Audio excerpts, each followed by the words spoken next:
Yesterday we had a beautiful walk around Oslo, and today we start our return journey to Tiverton.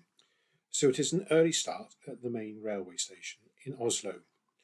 We are here to take the train to Kristiansand.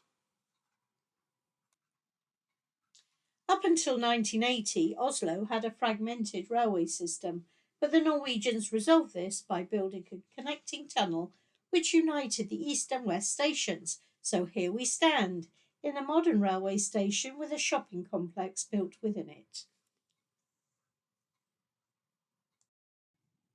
When we booked this train journey, we were offered a discount for upper class, and we decided to give this a go. The seats are supposed to be more comfortable, and there are free drinks and snacks.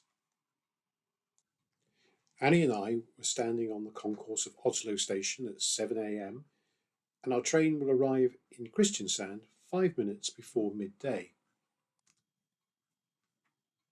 This is supposed to be another scenic railway.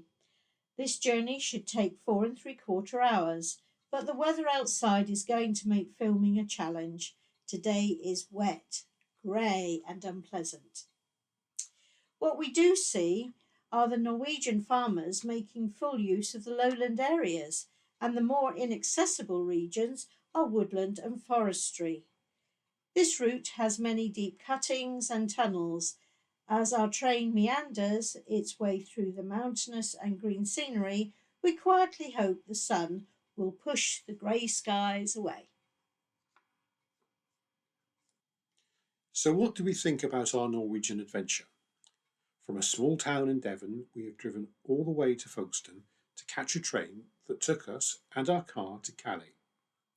From there, we made our first overnight stop in Belgium, and after a good night's sleep, we travelled eastwards towards and into Germany for our second stop, just north of Osnabrück. We then experienced a high level of anxiety when Annie accidentally lost her purse with all our euros. But we got through this with the help of the police at Damme. It did mean a late arrival at our next stop in Denmark, and from there it has been delightful, with easy roads to drive on, spectacular scenery, a comfortable ferry, interesting walks around Bergen and Oslo, and great Norwegian train journeys that have allowed us both to take in the views.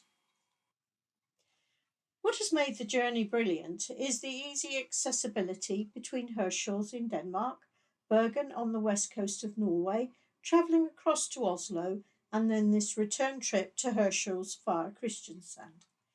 If anyone watching the video is looking for a route to travel along, then we would certainly recommend the Herschels to Herschels circular route via Bergen, Oslo, and Kristiansand.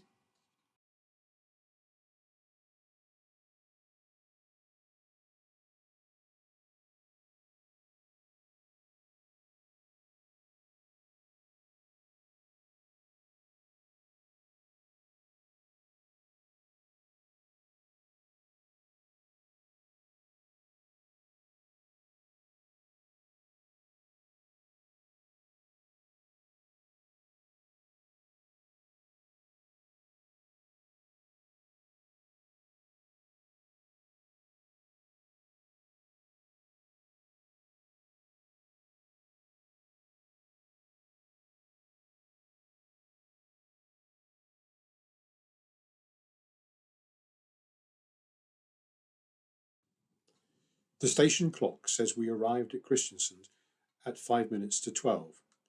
We're slightly confused to see the train come to a rest close to the buffers at the end of the platform. Our train is supposed to be going on to Stavanger. Apparently, in 10 minutes' time, it will pull out of Kristiansand station and proceed to Stavanger in the opposite direction of travel.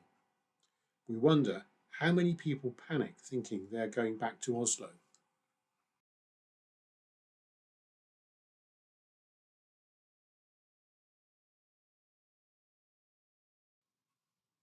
The railway, bus station, and waterfront are all located close to the dockside.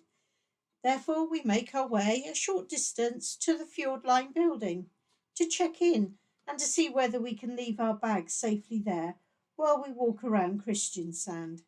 As it turns out, we are too early to check in, and there are no lockers to leave our bags. Kristiansand is the fifth largest city in Norway and is a favourite holiday area for Norwegians, sailing and fishing being the most popular activities. Walking around, we felt it had a modern feel, and the shopping area was similar to the American grid system. We're not here long enough to truly appreciate what this city has to offer. The cathedral is the building that caught our eye. It is built in the neo-Gothic style. Construction started in 1880 and completed in 1885. The steeple is 230 feet tall, and the faith is the Church of Norway. This is a Lutheran denomination, a Protestant Christian faith, and its beliefs and practices are based on the teachings of Martin Luther. Lutheran tradition emphasizes the centrality of Jesus Christ in the life of the Church. We were recommended to visit the cathedral, but alas, it is not open to the public today.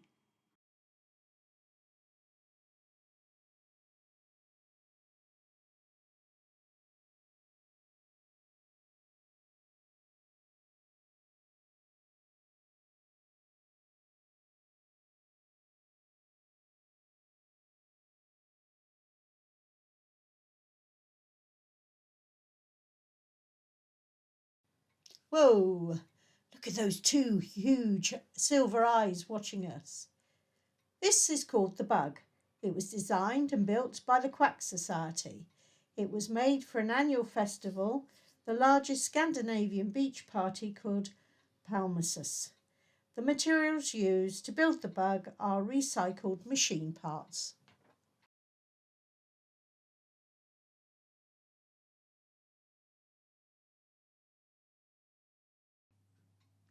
Goodbye, Norway.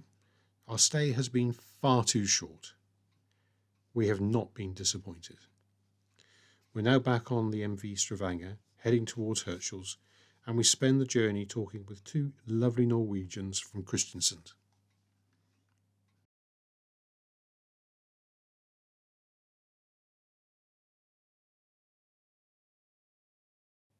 We have now jumped 24 hours forward, and this is our hotel for the night in the German town of Northdorf, which is north of Hamburg.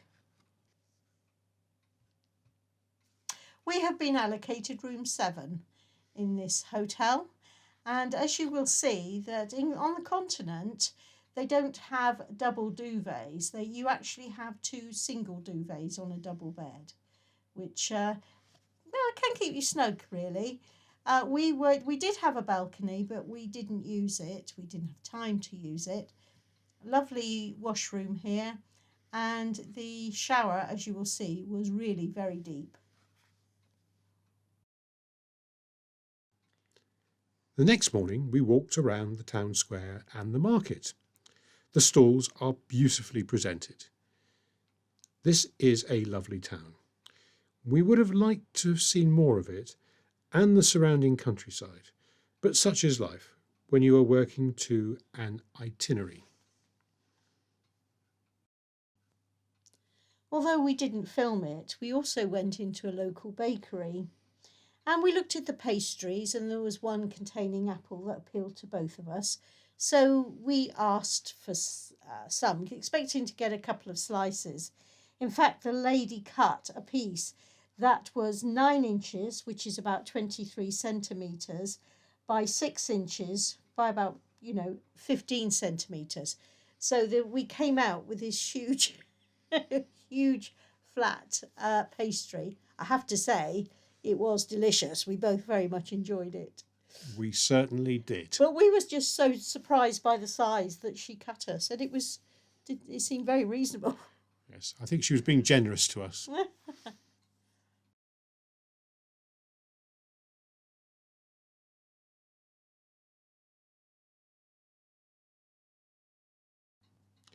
Here we are, arriving at Iberbrunn after a long drive, which included getting through the roadworks at Hamburg.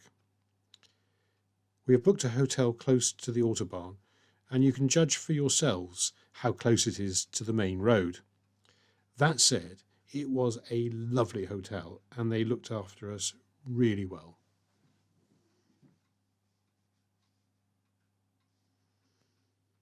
So we came off the Autobahn, came up to a roundabout, turned left under the Autobahn, and as you can see, we've just come up to a set of traffic lights. So this is quite a busy road that's going north-south. And you'll see that the two lanes will now move into one, and we will shortly be turning right.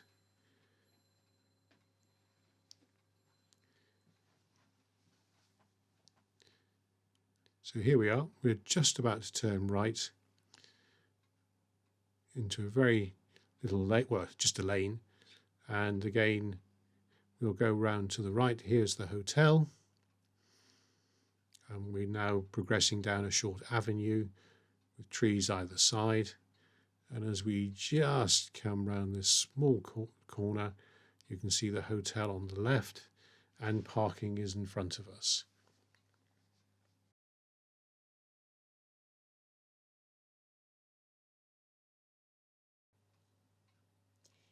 Here we are, room number 10.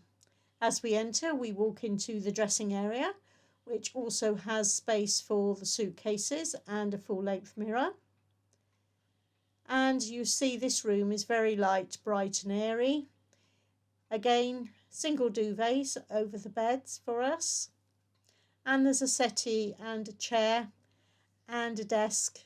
There you can see we had a balcony, but again, we didn't have time to use it.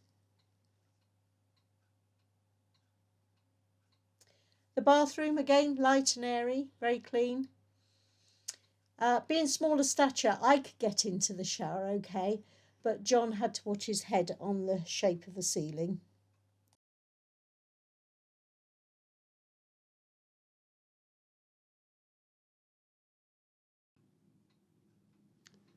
This is the next morning. We've had a good breakfast and we're making our way back to the Autobahn. On our outbound videos, we showed you some of the motorway driving, so we will spare you this on our return journey. Turning into the lane, and then we're going to have to cross. We're needing to turn left, so we're going to have to cross this very busy road. So actually, we did get across much more easily than we anticipated, didn't we? This is the benefit when there's two of us. We work together, one looking one way, the other one looking the other, and a certain amount of trust between us, where one says it's ready to go, then we will actually take it. And here we go. That was quite a lucky break that we had there.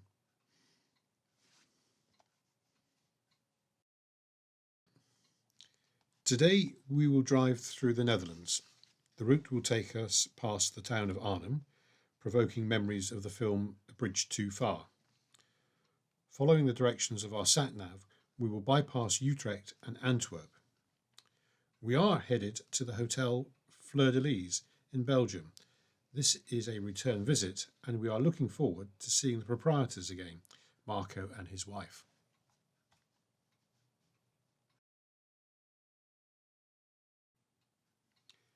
This roundabout has food services to our left and a garden centre off to the far right. When we arrived yesterday, we noticed all the offerings, but decided to find a local supermarket. For supper, we made our own salad.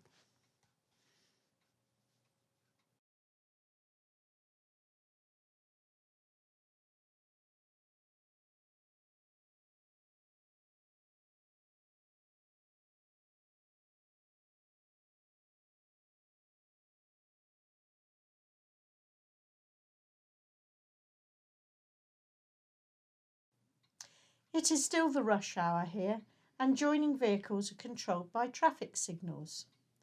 We wait patiently for our turn, and we enter cautiously, as not every driver is willing to make space.